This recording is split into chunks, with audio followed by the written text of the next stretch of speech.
Bem-vindo de volta. Hoje estamos recebendo Alastair Crook. Hoje é 7 de abril. Mate já foi o programa. É um prazer estar com você.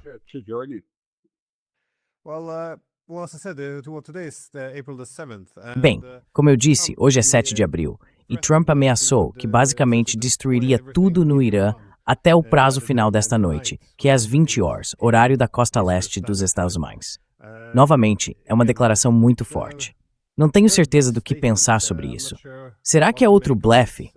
Sabe, ele costuma dar muita ênfase a essa pressão máxima, mas considerando que o Irã não pode capitular, não sei se ele realmente pretende cumprir o que ameaçou ou se está interpretando mal a posição do Irã.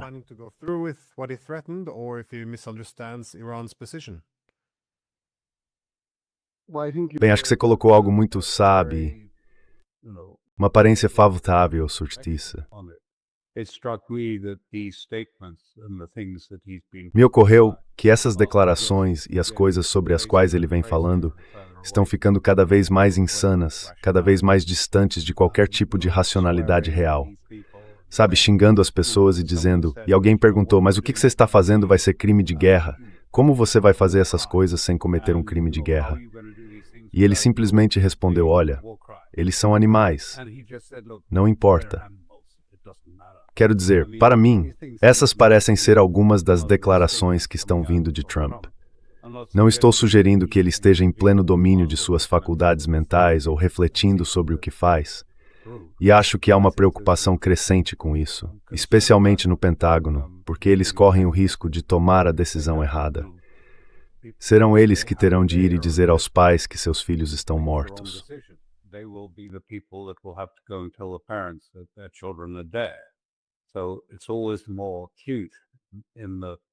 Então, nesse sentido, a situação é sempre mais aguda no Pentágono.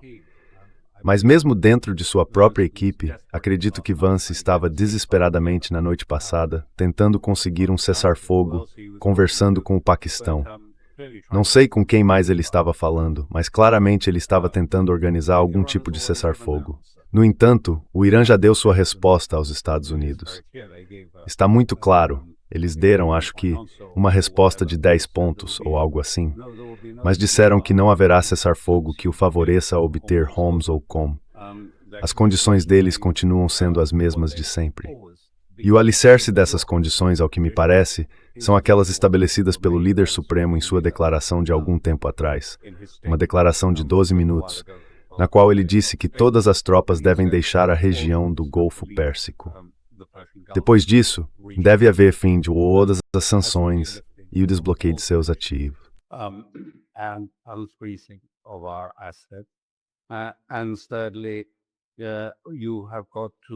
Em terceiro lugar, é preciso pagar reparações de alguma forma pelos danos que você está causando ao Irã. Não acho que seja isso que Trump tem em mente. Ele diz, sabe, só estou interessado em um acordo que me favoreça. Ele diz isso de forma bem direta. Bem, não acho que as partes estejam muito distantes. O Ministério das Relações Exteriores reafirmou novamente que não está interessado em um cessar-fogo temporário, apenas em uma solução definitiva para o problema. Portanto, não acho que ele vá obter a capitulação que parece esperar continuamente do Irã. Depois de suas bravatas e ameaças, ele espera que na noite seguinte eles venham implorar por um cessar-fogo, implorar por uma solução.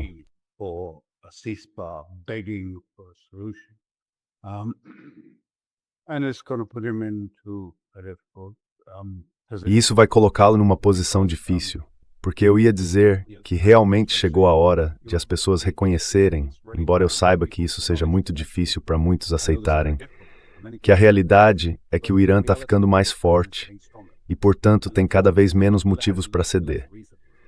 Está ficando mais forte. Se você olhar uma métrica simples, Israel continua escrevendo, eu leio a imprensa em hebraico, e dizem, bem, eles ficaram sem dinheiro, vão quebrar. Pelo contrário, no primeiro mês desta guerra, o Irã ganhou o dobro em receitas de petróleo do que em qualquer mês da história recente. O dobro disso. Ontem, acho que foi domingo, 5 petroleiros foram carregados em Karg e estavam parcialmente processados para passar por Kesh-Mikish, através dos estreitos do outro lado.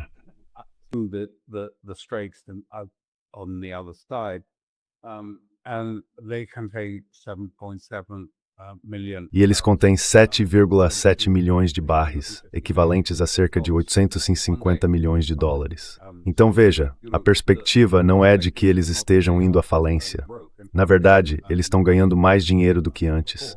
E isso vai aumentar, porque cada vez mais estados estão chegando à conclusão de que, se você quer extrair seu petróleo ou gás, ou outros materiais necessários para suas cadeias de suprimento, que estão se tornando tão cruciais, então você precisa fazer um acordo com o Irã.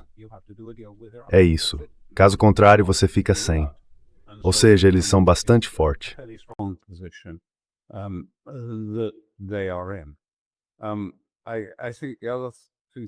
Acho que as outras duas coisas são, antes de tudo, que as pessoas estão começando a perceber que toda a propaganda sobre a destruição das forças militares deles era, na verdade, sobre a destruição da enorme compra que o Irã fez de iscas da China. Eles compraram muitas, realmente muitas, iscas, e são de altíssima qualidade. Fiquei surpreso ao saber, me disseram outro dia os iranianos, que elas realmente emitem calor também. É algo bom para eles. Elas emitem calor, de modo que os sensores e radares americanos as detectam não como iscas, mas como o artigo genuíno, porque estão procurando uma assinatura térmica e estão recebendo uma dessas iscas.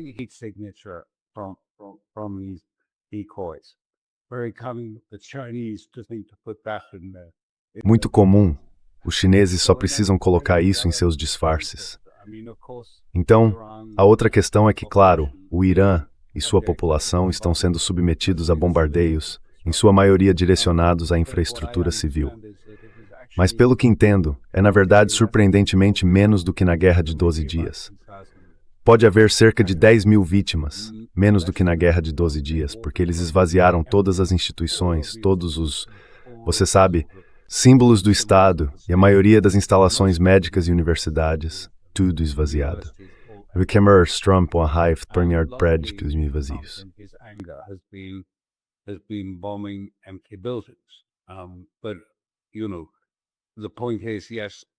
Mas veja, a questão é que sim, pessoas vão morrer, quero dizer, cuidadores, mas também eles bombardeiam áreas residenciais. Há, é claro, vítimas chegando, mas também há em Israel. Israel esconde tudo, mas claramente está sofrendo perdas enormes. Diferente, se quiser, do adversário, o Irã normalmente não mira em estruturas civis nem em civis. Eles fazem uma resposta aproximadamente proporcional, basicamente, uma escada de escalada.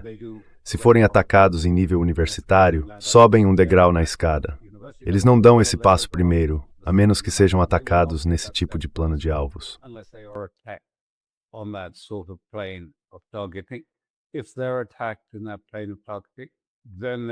Se eles forem atacados nesse plano de alvos, então sobem e atacam em outro. Eu não acho que o Ocidente tenha compreendido adequadamente a equação iraniana básica. A equação iraniana básica é esta: segurança para todos ou segurança para ninguém, prosperidade para todos ou prosperidade para ninguém. Essa é a equação que diz, sim, pode haver segurança e paz, mas isso significa para todos. E isso significa, é claro, para os palestinos, nos termos palestinos, para o Hezbollah, para o Ansarullah e para o Hashar, é claro. Portanto, é uma abordagem diferente, uma abordagem muito diferente daquela que está sendo seguida por Trump.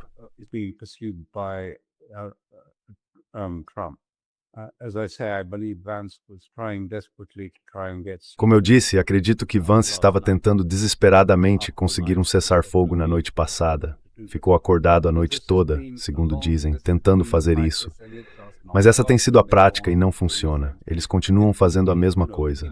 Na Ucrânia, sempre se tratava de um cessar-fogo, com longas conversas entre europeus e outros, documentos sendo trocados. Mas, na verdade, era o Ocidente discutindo entre si. Porque, como Lavrov apontou, nunca vimos esses documentos. Não os vemos, não participamos das negociações e não concordamos com o cessar-fogo. E veja, é a mesma situação em que estamos agora com o Irã.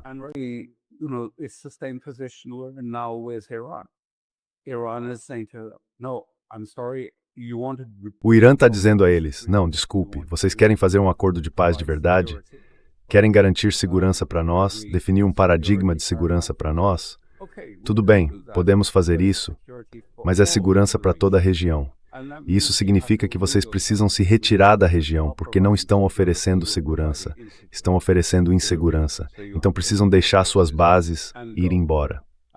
E esse é o paradigma, mas ainda é, sabe, algo como...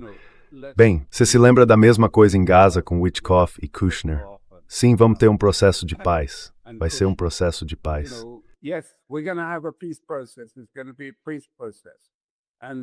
Men USD FN ng Israel, ism Shirfangs Perzak say snowed. Mavet Segwunja Tapper.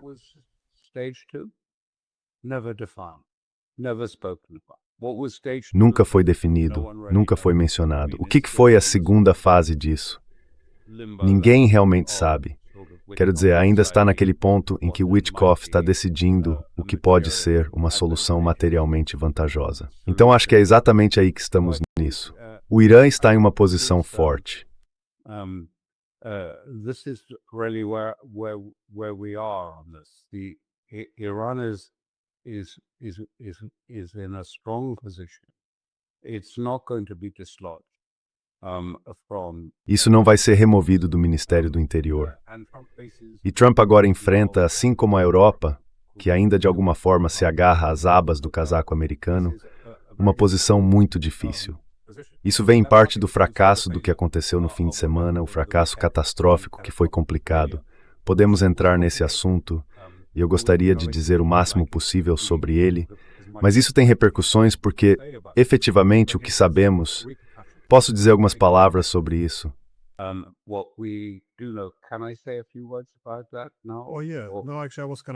Sim. Na verdade, eu ia perguntar sobre isso, porque li no seu... Bem, eu deveria ter mencionado que você também é o diretor do Conflict Forum, que é um Substack. E notei que você escreveu sobre algumas dessas questões, sobre as quais eu queria perguntar.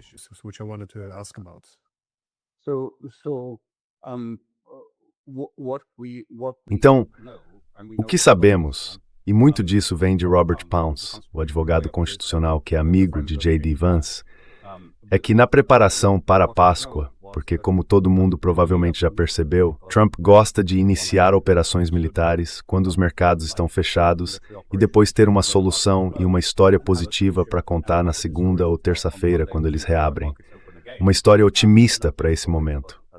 Então, antes da Páscoa, quando uma operação militar planejada, Vance foi até Susie Wiles, que é a chefe de gabinete de Trump.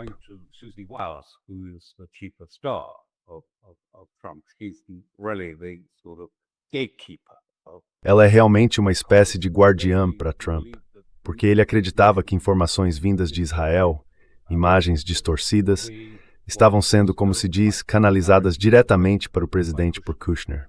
Kushner apresentava uma visão otimista dos sucessos de Trump contra o Irã, com imagens de explosões e danos sendo causados.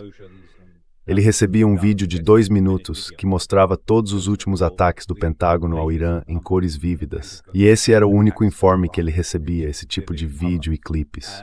De qualquer forma, Vance foi até Susie Wiles, acredito, isso vem do relato de Barnes, que o conhece bem, e ele disse, não literalmente, mas de forma efetiva, que bateu na mesa.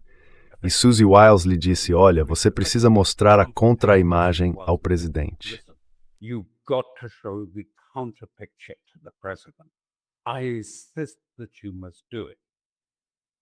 Insisti que ele tinha que fazer isso, porque caso contrário, Trump estava recebendo uma visão completamente distorcida de operações bem-sucedidas contra o Irã à beira de você sabe colapsar, Israel sem enfrentar problemas ou danos e assim por diante.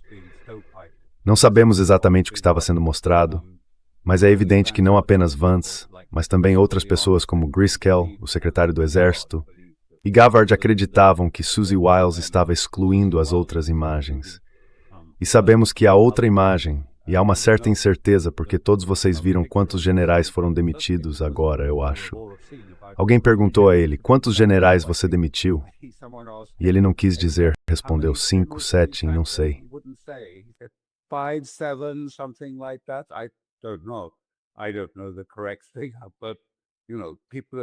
Eu não sei qual é a coisa certa, mas você sabe, as pessoas estão sendo demitidas. E por que estão sendo demitidas? Bem, quero dizer, por uma série de razões. Elas estão lá a critério do presidente, como Hegseth disse, mas também se acredita que é porque acham que esses planos militares, a ideia de colocar tropas em solo e tudo mais, não foram bem pensados e, portanto, vão ser um desastre. Enfim, tudo isso foi preparado e havia um plano para a Páscoa. Temos uma boa noção de que esse era um dos momentos em alta preferidos de Trump, que as forças especiais, que já estavam pré-posicionadas no Kuwait, que há muito tempo serve como uma espécie de base para forças especiais, iriam operar em Isfahan.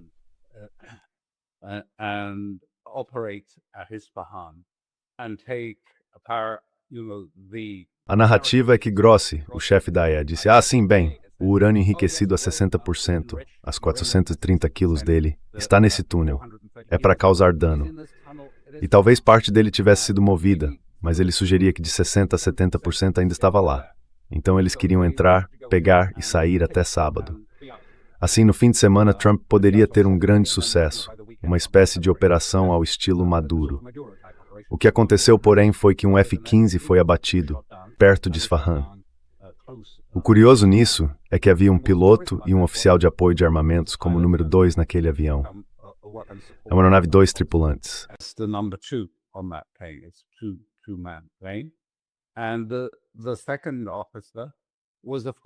E o segundo oficial era um coronel pleno.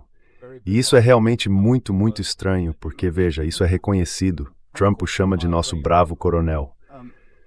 Mas o que o coronel estava fazendo como número 2 em um F-15? Normalmente, esse posto seria ocupado por um segundo tenente. Nem sequer seria um tenente-coronel, muito menos um coronel pleno.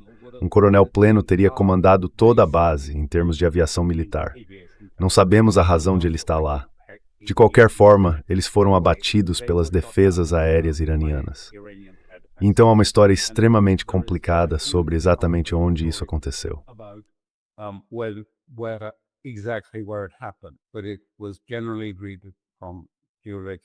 Mas foi geralmente confirmado pela geolocalização, era perto de Isfahan. Então tentaram iniciar um resgate imediatamente, em parte por causa da alta patente do piloto, e em parte porque sempre há o medo de uma situação de refém. Os israelenses insistiam nesse ponto. Você não quer que um piloto seja capturado pelo Irã e transformado em refém. Passaria um ano negociando a libertação, se não mais. Então houve uma grande busca. Vou deixar de lado os detalhes porque foi complicado, mas, antes de tudo, não correu bem.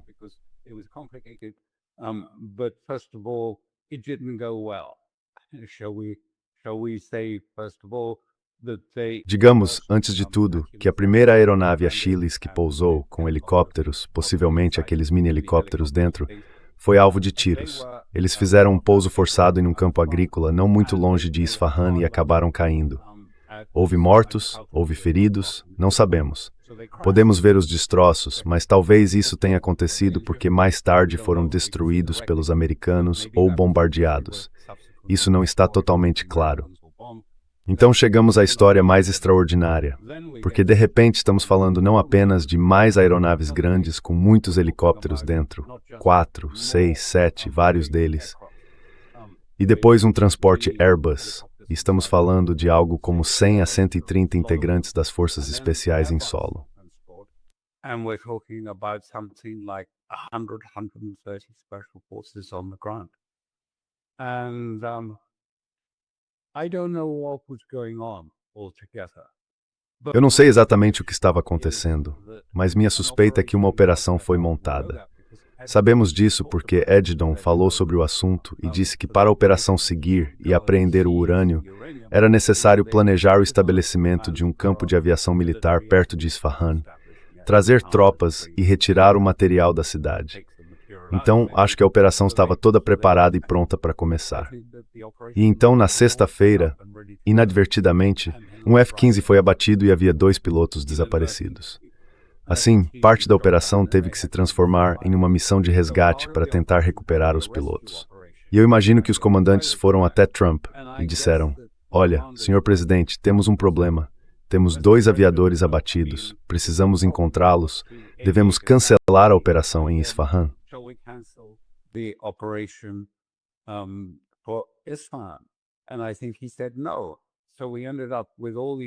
E acho que ele disse que não. Então, acabamos com todas essas tropas em solo e tantos aviões. Acho que ao todo, eles perderam cerca de 12 aviões que foram destruídos, incluindo os F-15, nesse tipo de combate consequente. Claro, é muito provável, quero dizer, os iranianos estavam, conduzindo isso, eu suspeito, antes que tudo terminasse. Porque, veja, antes de tudo, todos nós ouvimos o Grossi dizendo que foi à televisão e disse, tá lá nesse túnel. Há um pequeno túnel logo ali. Está tudo lá, metade disso, pelo menos metade, mais da metade, está lá. Então ele disse isso e os iranianos sabiam disso.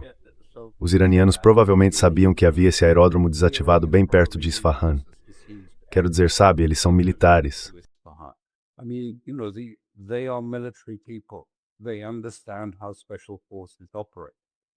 Eles entendem como as forças especiais operam.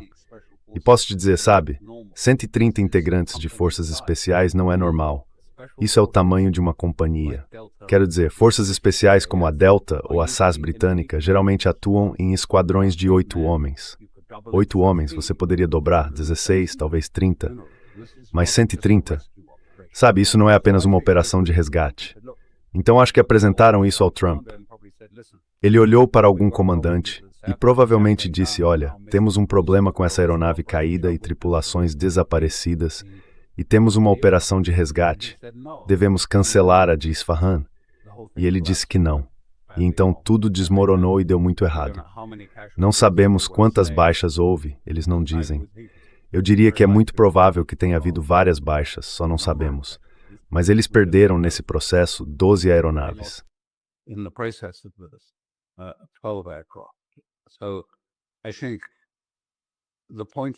Então acho que o ponto que estou tentando destacar sobre a visão mais ampla dele é que duvido muito disso.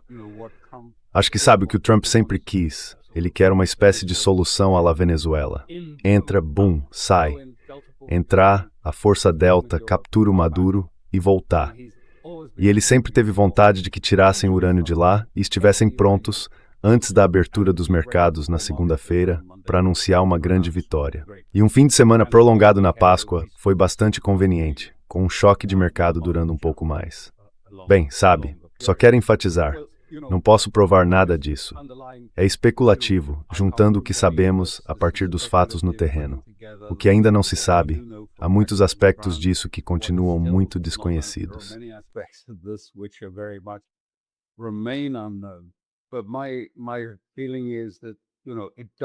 Mas a minha sensação é que isso não se encaixa como uma simples operação de resgate.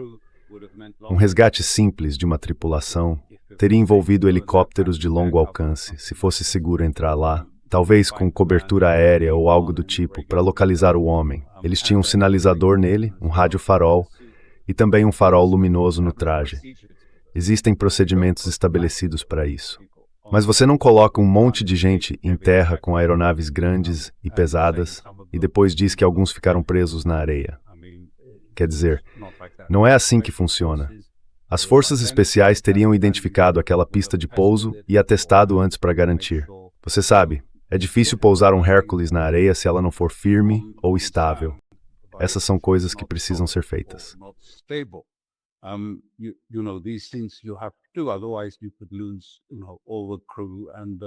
Caso contrário, você poderia perder toda a tripulação e os soldados dentro do Hércules. Eu sei um pouco sobre isso. Não é tão simples quanto pode parecer nos relatórios que você acabou de mencionar. Digamos que haja um campo de pouso, é só ir lá e pousar, e você poderia perder tudo. Então é preciso planejar isso com muito cuidado. Enfim, agora que isso é meio que, dizem que é enorme, quero dizer, é claro que vai virar um filme de Hollywood. Isso é inevitável. Como depois da morte de Osama Bin Laden, que foi toda uma farsa. Mas ainda assim vai virar um filme de Hollywood, tenho certeza. Na verdade, acho que essa operação acabou, porque eles a divulgaram e sabem que a divulgaram. Mesmo que os iranianos fossem por conta própria. Mas eles divulgaram todo o processo. E então você sabe, os iranianos estarão esperando se tentarem fazer isso de novo. Então o que isso significa? Como isso se encaixa no quadro geral? Encaixa-se da seguinte forma. Isso deveria ser o sucesso rápido. Você sabe, um sucesso do tipo Venezuela. que permitiria a Trump dizer: primeira onda, estou fora, e sair do processo com uma vitória. Acho que isso acabou. Então o que ele enfrenta agora é justamente o que, na minha opinião, ele menos queria: uma guerra longa. Uma guerra longa e amarga, o que significa danos a aliados e parceiros de negócios dele e de sua família no Golfo. Uma guerra longa e amarga, ou a alternativa de colocar tropas em solo no Iraque para tentar alcançar algum tipo de vitória abrindo o Estreito de Hormuz.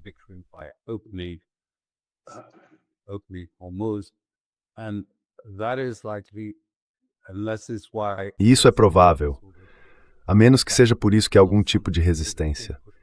Sabemos que há uma grande resistência acontecendo no Pentágono. Isso indica que vai ser uma catástrofe. Eles não vão conseguir lidar com isso. Na verdade, é exatamente isso que a Guarda Revolucionária Iraniana gostaria. Forças americanas. Se você conhece a geografia de Hormuz e daquela parte do Irã, quero dizer, seria, sabe? Bem, tudo o que posso dizer é boa sorte. Mas eu ficaria feliz se isso não acontecesse, porque não seria bem sucedido. Mas o que mais ele pode fazer?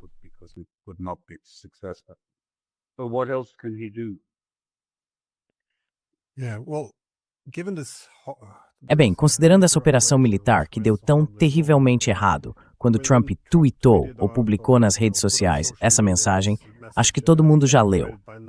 Ele escreveu: terça-feira será o dia da usina e o dia da ponte, tudo junto no Irã. Não haverá nada igual. Abram o maldito estreito, seus desgraçados loucos, ou vocês viverão no inferno. Apenas esperem. Louvado seja Allah, presidente Donald J. Trump. Posso interpretar isso de duas maneiras. Uma é que, sabe, essa operação militar horrível dá errado, então ele fica com raiva, perde a cabeça. Por outro lado, uma coisa que ele faz muito bem, se algo dá errado, seja o caso Epstein ou qualquer outra coisa, é desviar a atenção com um novo objeto brilhante aqui. E de repente, toda a mídia se concentra na linguagem vil e nas ameaças de crimes de guerra. E não se tem falado muito sobre o que deu tão errado nessa operação militar. De novo, pode ser as duas coisas.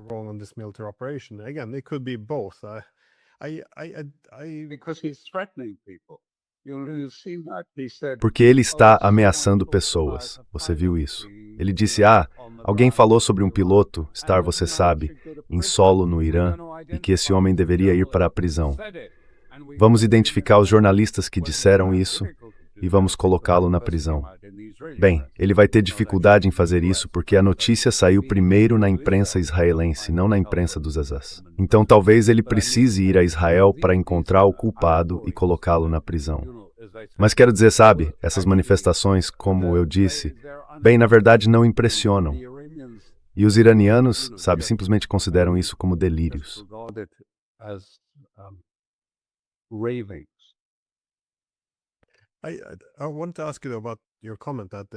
Quero te perguntar sobre o seu comentário de que o Irã pode sair desta guerra muito mais poderoso, porque concordo com o que você disse sobre o cessar-fogo. Acho que isso se aplica tanto ao Irã quanto à Rússia. O objetivo parece ser usar sanções e ações militares para enfraquecer o Irã gradualmente, ano após ano, até que ele desmorone. E acho que é isso que estão fazendo com os russos também. Por isso, um cessar-fogo não faz sentido. O ministro livres em escrotas de Radar Tauth, inaugurista palestinos o curso Stross Pauselgemeng, et situtetri nudvingt.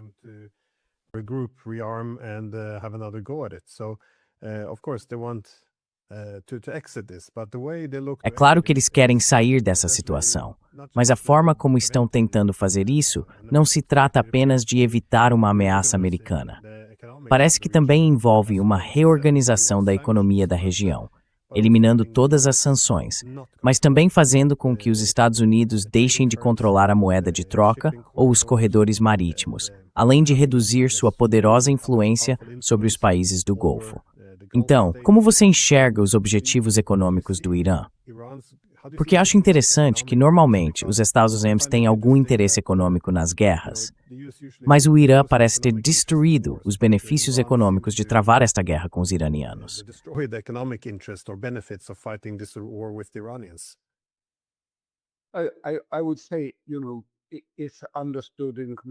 Eu diria que você sabe, isso é entendido de forma completamente oposta, principalmente em Washington. Mas para os iranianos, isso é visto tanto como uma necessidade quanto como uma oportunidade. Sim, uma oportunidade. Porque é assim que eles podem romper com seus 70 anos de contenção. Eles foram colocados em uma espécie de jaula, assim como se quiser o Hamas e Gaza estão em uma jaula literal, com cercas, fronteiras e drones sobrevoando. Então o Irã, você já olhou todas as bases militares ao redor dele? De todos os lados, o Irã está cercado por bases militares dos Suís. E isso foi deliberado. Isso remonta à década de 1970, quando o Irã não sabe os que possui agora.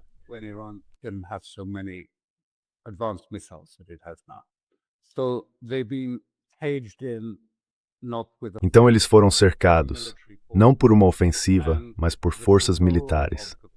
O controle do Golfo Pérsico, e eles o consideravam o Golfo Pérsico, estava nas mãos de dois elementos principais, especialmente em seu próprio Golfo: a Quinta Frota no Bahrein e todas as forças especiais no Kuwait. Eram as mesmas forças especiais que operavam no Iraque, portanto já estavam lá há muito tempo. É conhecido como uma espécie de base de forças especiais do CENTCOM na região.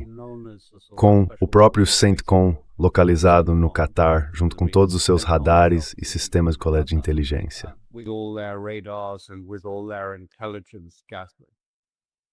Isso foi realmente eficaz. Eles dominaram o Estreito de Hormuz de uma forma que lhes permitia controlar o fluxo de tráfego através dele e controlavam todas as áreas ao seu redor. Todos os estados do Golfo haviam se tornado, por assim dizer, súditos dos Estados Unidos, não apenas em questões de segurança, mas também em questões financeiras. Assim, havia três camadas. Primeiro, um engajamento militar, depois, o controle naval das rotas marítimas e dos pontos de estrangulamento da região, exercido pela Quinta Frota e por bases militares espalhadas pela região, especialmente a base de Al-Udeid, a principal base ali. E então havia o terceiro elemento, que era o controle financeiro. Os estados do Golfo eram o alicerce do sistema do petrodólar.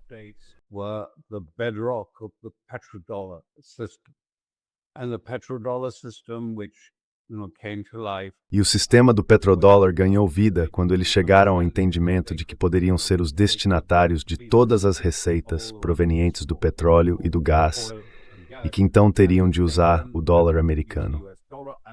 Claro, o dólar americano era enviado de volta aos bancos de Nova York. Mas eu acho que até esse ponto em que isso poderia ser perdido, nós realmente não tínhamos percebido o quanto os estados do Golfo eram o pilar central da financeirização do mundo ocidental. Esses depósitos foram reinvestidos em Wall Street e eles se tornaram, bem, na verdade, em certo sentido, também uma pílula venenosa, além de um grande benefício.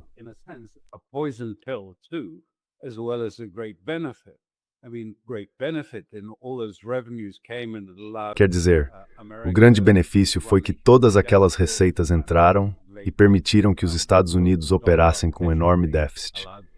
E eles puderam, sabe, a hegemonia do dólar permitiu que impusessem sanções e tarifas a outros países.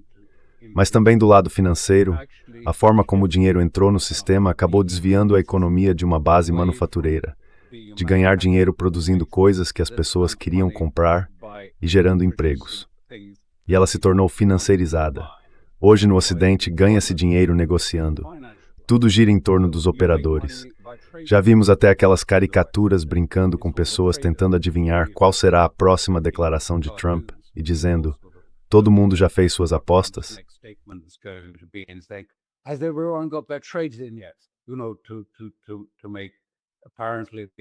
Sabe, aparentemente houve muito dinheiro ganho antes do primeiro tweet meio ameaçador dele, porque as pessoas estavam apostando pesado nos mercados futuros, vendendo a descoberto e depois recomprando. Elas podiam ganhar 1 bilhão em um dia. Quero dizer, é um absurdo, é realmente, sabe, meio inacreditável. Mas todas essas coisas, seja tecnologia, aquisições ou qualquer outra coisa, transformaram-se em uma economia muito financeirizada. E isso era algo do qual o Irã foi deliberadamente excluído, a Rússia foi excluída, a China foi excluída e até o Brexit foi excluído.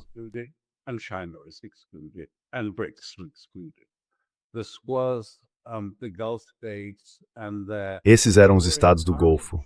E eles também foram incentivados em 73, 74. Sabe, não lhes disseram para manter o preço do petróleo baixo. Disseram para mantê-lo alto. Agora, por que fariam isso? Porque todo aquele dinheiro estava indo diretamente para Wall Street. E Wall Street o usaria como base para a alavancagem financeira ao redor do mundo. A primeira coisa que aconteceu foi a imposição de dívidas ao Sul Global. Dívidas enormes. Concederam crédito ao Sul Global, o que, é claro, quando houve inadimplência, significou que os ativos acabaram indo parar em Wall Street. Então esse é realmente um elemento fundamental de toda a estrutura global. China e Rússia conseguem ver isso com muita clareza.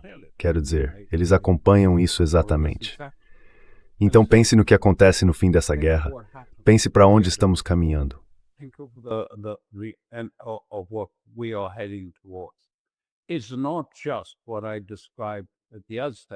Não se trata apenas do que descrevi no início. Você sabe, 5 petroleiros partindo no domingo e 850 milhões entrando no Irã. E como eu disse, eles ganharam o dobro do que estavam ganhando nesta primeira semana de guerra, em um mês, mais do que em qualquer mês anterior. Então veja, esse lado da questão é muito claro, mas pense de forma mais ampla. Quero dizer, se eles continuarem controlando os fluxos de energia de Hormuz e do Mar Vermelho, que é claro, os Houthis são aliados próximos nessa empreitada. Bem, Hormuz representa talvez 11% do total, mas se você incluir o Mar Vermelho, então chega a cerca de 20% da energia global sob controle do Irã. E com o controle vem a capacidade de definir preços, é claro, o que os Estados Unidos faziam, preços altos, porque isso favorecia suas companhias de petróleo e seu sistema financeiro. Mas talvez vejamos uma nova forma de precificação surgindo.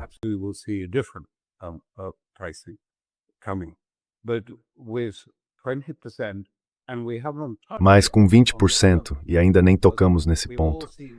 Por outro lado, todos vimos o que aconteceu quando o Sr. Trump ameaçou a China com tarifas e disse, bem, vamos aplicar tarifas de 155% sobre a China e coisas desse tipo. Sabe, é preciso dobrar as tarifas à nossa vontade. E a China respondeu, bem, nós controlamos as terras raras e controlamos elementos-chave de que vocês precisam para sua indústria de tecnologia, para chips, para todo tipo de coisa. E de repente, você percebe isso, porque quando o Irã destruiu aquele enorme sistema de radar de bilhões de dólares em Al-Udeid, não apenas levaria de 5 a 8 anos para reconstruí-lo, mas eles não têm os metais necessários. Eu não sou cientista, mas há certos metais e produtos químicos essenciais de que eles precisam. Não apenas hélio, não apenas ácido sulfúrico, não apenas outras coisas que passam pelo Golfo, mas mais do que isso. Então, estamos falando também sobre o controle das linhas de suprimento. Quero dizer, na medida em que os elementos-chave das nossas linhas de suprimento estarão efetivamente sob controle iraniano. E como eles vão exercer esse controle? Bem, como é que eles vão fazer isso? Em primeiro lugar, eles vão dizer, você não vai passar por Hormuz se apoiar sanções. Então, a primeira consequência é que isso vai enfraquecer as sanções. E a segunda é que vai, por assim dizer, abalar a hegemonia do dólar, porque eles vão insistir que as cargas que inspecionam sejam pagas em real. E já estamos vendo essa mudança acontecer. Por exemplo, pela primeira vez, vemos um grande banco europeu, o Deutsche Bank, anunciar que não vai continuar emprestando na Europa.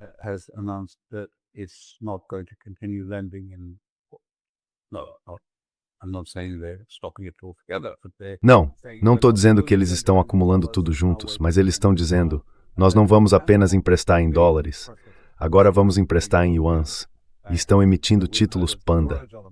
Grande coisa, é a primeira vez que um grande banco europeu faz isso. Você sabe, já ouvimos falar do mercado de eurodólares, mas agora eles estão emprestando em títulos Panda. E a China já disse isso. E a Rússia declarou, desculpe, foi só na semana passada, que só aceitará pagamento dos europeus por gás e petróleo em yuans, não em dólares. Quero dizer, desde que a Rússia disse que não será mais possível pagar em dólares. Então os efeitos de Hormuz já são muito mais amplos. Estão se espalhando e mudando a economia global e, portanto, a política global, a geopolítica do mundo.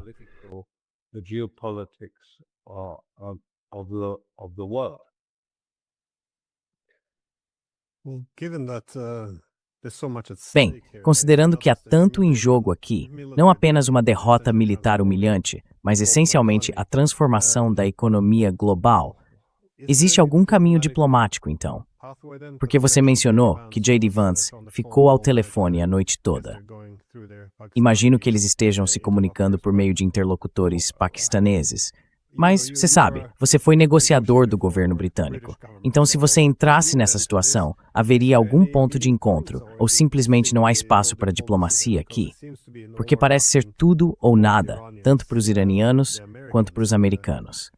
Mas considerando que o Irã tem a possibilidade, se ceder demais às exigências dos Etausas, pode ser destruído, se mantiver sua posição, pode sair dessa guerra muito mais poderoso e transformar a economia global. Então, dado que há tanto em jogo, o que realmente pode ser negociado? Ou você acha que já passamos desse ponto?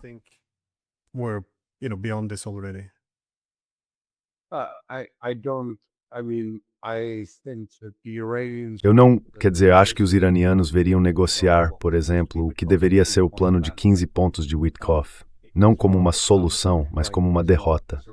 Para o Irã, esta é uma guerra existencial. Eles precisam vencê-la, e isso significa levá-la até o ponto em que os Estados Unidos capitulem em certos elementos-chave. Os iranianos têm sido muito meticulosos e deixaram claro o que estão buscando. E veja, é o fim da guerra. Quero dizer, isso na verdade reflete o que Putin vem dizendo sobre a Ucrânia.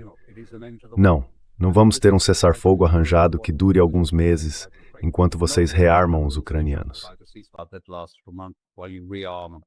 The Ukrainians, we want a proper security understanding. Queremos um entendimento adequado de segurança, onde determinemos os limites da OTAN e os limites da Ucrânia, as esferas de influência chinesa e asiática. Qual é a esfera de interesse da OTAN?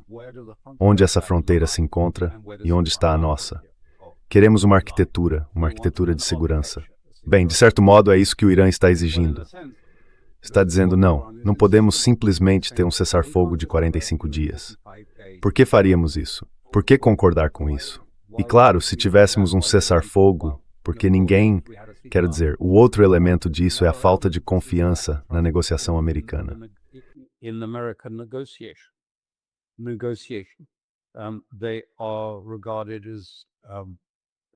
Eles são considerados pouco confiáveis e propensos a tentar criar, oportunidades para ataques rápidos, enquanto fingem negociar ao mesmo tempo. Quero dizer, já vimos isso acontecer 3 ou 4 vezes na prática, especialmente com o Catar, quando as negociações deveriam continuar pelos próximos 2 ou 3 dias, mais ou menos. Então há um verdadeiro desgosto em negociar com os Estados Unidos. Mas o segundo ponto é que eles não estão realmente negociando com os Estados Unidos. E o Irã entende isso. Eles estão negociando com um certo grupo de israelenses, se posso chamá-los de um tipo de elemento Zeus supremacista de israelenses, que veem, por assim dizer, uma hegemonia judaica em todo o Oriente Médio.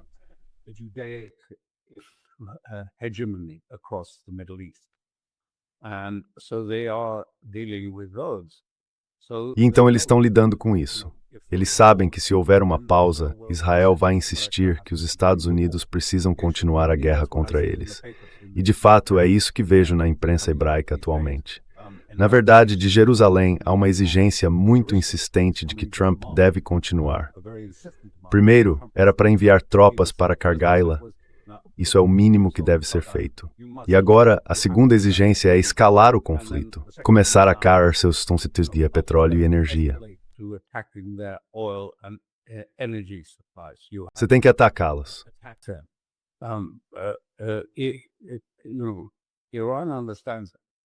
O Irã entende que o objetivo de Israel é a destruição do Irã, não uma acomodação com o Irã, não um entendimento com o Irã, não um tratado com o Irã, mas a destruição e a fragmentação do Irã em estados étnicos ou sectários separados, em anarquia, uma espécie de versão síria ou do Daesh do Irã. Então veja, esse é o segundo ponto. Tenho certeza de que Vance tem as melhores intenções aqui, mas por trás dele, manipulando os fios, estão figuras daquele calibre específico da sociedade judaica israelense. E não são todos, porque é bem claro que vemos grandes divisões, espero que não em Israel neste momento, Mas aqueles que acreditam em uma grande Israel e aqueles que acreditam na hegemonia israelense sobre as redes de energia e recursos do Oriente Médio são os que estão ditando as regras em relação a Trump. Do call the shots in respect to Trump.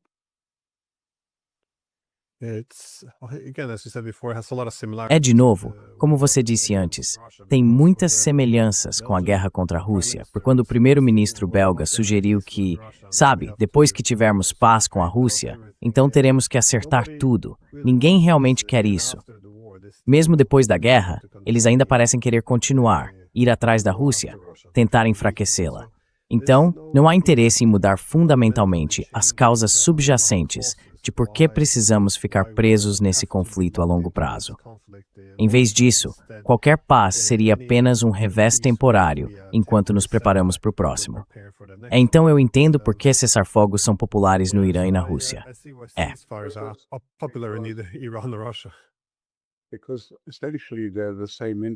Porque essencialmente são os mesmos interesses em jogo, tanto na Rússia quanto no que acontece com o Irã. E esses interesses decidiram há muito tempo que o Irã deve ser destruído, porque representa uma ameaça à hegemonia israelense. Não representa nenhuma ameaça aos Estados Unidos. O Irã nunca ameaçou os Estados Unidos. Sim, eles gritam morte aos Estados Unidos, porque estão sendo atacados pelos Estados Unidos. Como na guerra do Iraque, uma guerra iraniana em que, você sabe, os Estados Unidos colou o Iraque contra o Irã para tentar destruí-lo. Repetidas vezes houve tentativas de derrubar o Estado iraniano.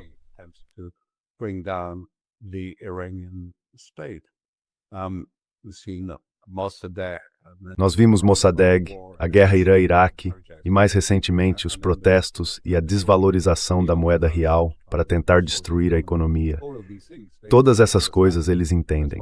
É por isso que estou dizendo que há um paralelo, se quiser, uma semelhança aqui. E veja, os interesses na Rússia vão além de seus recursos. Trata-se também de um acerto de contas, contas que remontam a muito tempo e se tornaram mais agudas durante os anos 1990. Quero dizer, isso se intensificou Stranger State Rate Tour dos 1990, durante a tentativa de impor de choque econômico à Rússia.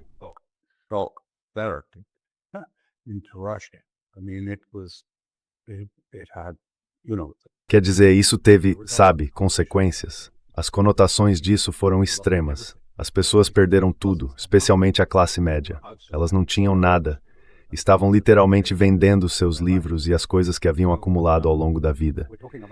Então estamos falando de um momento decisivo, sobre para que lado o mundo vai seguir. E muito disso vai depender desse conflito no Irã e das circunstâncias econômicas da China. Mais fatores vão entrar em jogo. O que está acontecendo na China tem a ver com o líder do PCC, eu acho, o Partido Comunista.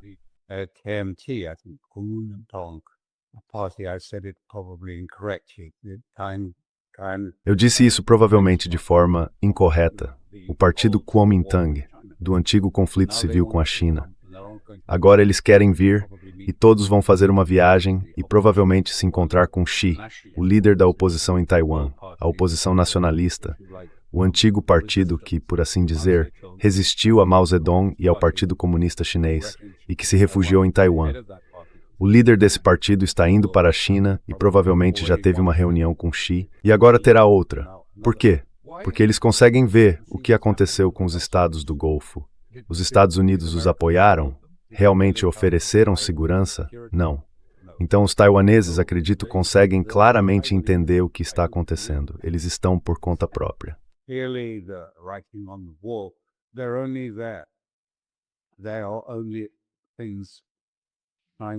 São apenas coisas, pequenos objetos usados como moeda de troca na guerra comercial com a China, na guerra comercial da América com a China. E então, sabe, outras coisas também vão mudar globalmente, especialmente porque a percepção do Irã fora do pequeno enclave dos países ocidentais está mudando de forma dramática. É muito admirado e muitas pessoas estão observando. E claro, o que assusta os estados do Golfo é que o que as pessoas admiram é, na verdade, o espírito da revolução. Quero dizer, sabe, a revolução iraniana original, seu iranianismo é centrado na oposição à opressão, no apoio aos possuídos e na resistência à opressão.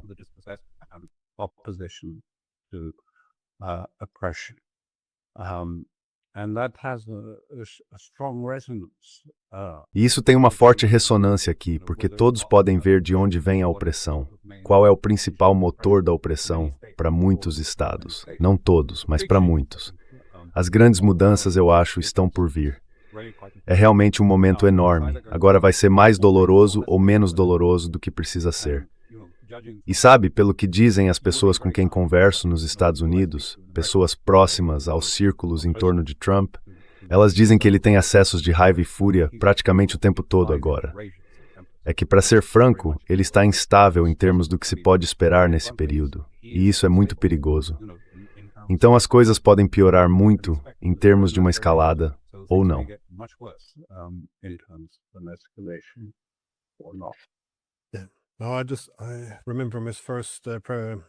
Lembro que, desde o primeiro mandato dele, eu sempre suspeitei que ele pudesse estar encenando o louco de Nixon, fingindo ser mais irracional do que realmente é, para que outros líderes mundiais não tentassem provocá-lo ou esperassem ter algum controle sobre uma escalada. Mas, novamente, o problema de fingir ser o louco é que talvez ele seja mesmo o louco. Esse é o problema.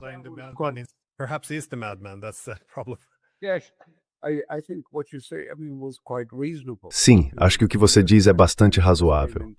Sabe, há 2 anos, quando ele assumiu o cargo, havia uma sensação de que era possível perceber alguns objetivos estratégicos e que sua linguagem, embora direcionada a vários tipos de públicos, não era necessariamente uma explicação estratégica do que ele estava tentando fazer.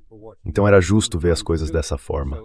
Mas, infelizmente, acho que as coisas mudaram nesse período, e isso já não é mais o caso.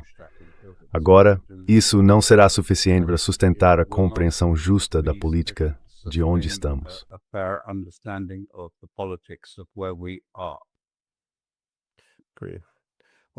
Concordo. Bem, Alistair, muito obrigado por dedicar seu tempo. E para quem está nos ouvindo, não deixem de visitar o Substack do Conflicts Forum de Alistair Crook, onde vocês encontrarão análises excelentes. E mais uma vez, obrigado por dedicar seu tempo. Obrigado.